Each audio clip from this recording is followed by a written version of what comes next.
Beef shop पे देखी तो उसके बाद उन्होंने कहा कि रेहान बीफ शॉप जिंदाबाद। पॉइंट नंबर 1, क्या ऐसा तो नहीं कि भाई अगर ऐसी बात तो वो कोई चिकन के शॉप पे भी कह सकते थे, पर इसके पहले वो चिकन के शॉप पे जा रहे थे, मटन के शॉप भी आसपास थे, उस पे तो नहीं बोला विनोद बंसल जी।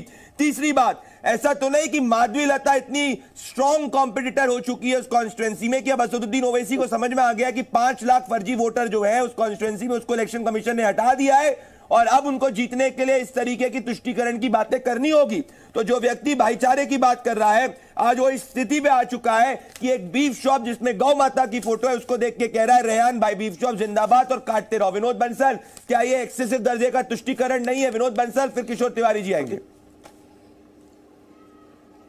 प्रदीप जी, तुष्टीकरण नहीं है। मैं कहता हूं तुष्टीकरण से भी ज्यादा हद पार करने वाली बात है कि ये बेसिकली संविधान का भी उल्लंघन है और सीधा सीधा ये मुझे लगता है इलेक्शन कमीशन को इमीडिएटली इसके खिलाफ कार्रवाई करनी चाहिए।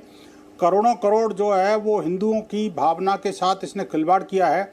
ऐसे इस्लामिक जिहादी फोर्स के व्यक्ति को जो हमेशा से इस्लाम की बात करते हैं तो उसके मन से जो है ना ये बात जो निकलना निश्चित रूप से कलई खोलने वाली बात है। और ये हमेशा से जो है ना जी ये मुसलमानों को, मुस्लिम यूथ को भड़काने, बरगलाने और उनको देश की मुख्य धारा से काटने का काम करते हैं।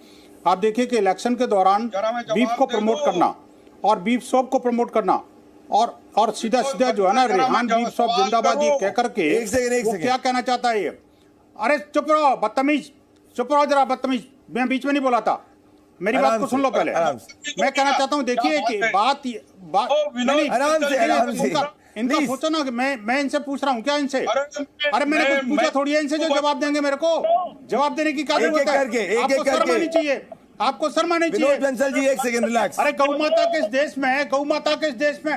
गौ माता किस देश में? गौ माता को काटोगे, उसको काट करके सजाओगे और उस पर जिंदाबाद बोलोगे? ये शर्म नहीं आती? ये यही गौ माता आपका सत्यानाश करेगी। मैं बता रहा हूँ यही गौ माता आपका सत्यानाश करेगी। किशोर तिवारी जी आप जो है ना अभी आप ज्यादा दिन पॉलिटिक्स में नहीं रह सकते।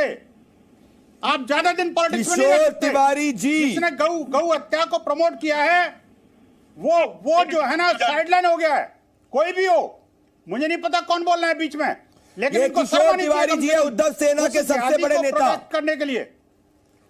किशोर तिवारी जी हैं उद्धव सेना के बड़े नेता। अरे तिवारी जी जवाब किसको देना चाहते हैं?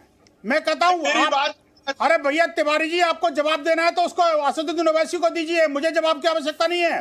अब आपका जो चुनावी वोट बैंक खत्म हो चुका। मैं कहता हूँ असदुद्दीन ओवैसी के साथ छोड़िए आप। ऐसे जिहादी गौ हत्यारों का साथ देना कम से कम अब मैं आना चाहता हूँ और किशोर जी बोलेंगे। मैं आना चाहता हूँ और अब किशोर जी बोलेंगे, मेरे मित्र किशोर तिवारी जी बोलेंगे। विनोद बंसल जी आपने बहुत ही बड़ी बात रखी है, पर मैं वापस से पॉइंट आता हूं। देखिए अब सुनिए मेरी बात, मैं ह्यूमन साइकी की बात करूंगा और मैं चाहता हूं कि इस वक्त सब ध्यान से सुने। ह्यूमन साइकी क्या होती है? किशोर जी आप ही बोलेंगे, मैं आपके क्वेश्चन पे। ह्यूमन साइकी होती है कि कोई जिम्मेदार नेता जब देखता है कि किसी भी शॉप के ऊपर एक गौ माता की फोटो है, वही गौ माता जिसको मैं पूछता हूं, जिसको इस देश के करोड़ों हिंदू पूछते हैं, जब वो देखेगा कि अरे बीफ शॉप पे गौ माता की फोटो है, ये कैसे रेहान तुमने लगा दी? उस जिम्मेदार नेता रेहान से पूछता, रेहान तुमको अपने कसाई का काम करना है तो करो, पर गौ माता की फोटो क्यों लगा रहे हो? गौ माता को काटना ये इलीगल है, ये अनलॉफुल है, और गौ माता का सेवन करके मांस का सेवन करना वो इलीगल है। हिंदुस्तान काउ मीट को नहीं एक्सपोर्ट करता है। Beef is not equal to cow. अब किशोर तिवारी जी, बाला साहेब ठाकरे जी के वंशज आप अपने आप को कहते हैं, क्या आप असदुद्दीन ओवैसी जी को इसमें समर्थन करेंगे? नहीं, बिल्कुल नहीं। ये भाजपा की बी टीम है। बैरिस्टर साहब ने ऐसी बकवास नहीं करनी चाहिए और मैं गलत बोल रहा हूं। गठबंधन से अपना समर्थन वापस लीजिए। वो अरे ओवैसी साहब इंडिया में नहीं है। ये बीफ खाने वाले खड़े हो, ये जो बीच में बोल रहे। अरे विनोद जी को बोलने दीजिए, विनोद जी को बोलने दीजिए, विनोद जी को बोलने दीजिए प्लीज। विनोद जी को बोलने दीजिए। देखिए और कोई भी इस प्रकार की हरकत और गोमांस के सेवन का समर्थन, इसका शिवसेना विरोध करती है। बैरिस्टर साहब बीजेपी की बी टीम बन के बैठे हैं, वो बीफ का समर्थन करते हैं। बीजेपी वाले बीफ बेचने वालों से छोड़िए, आप एक स्टेटमेंट जारी करिए।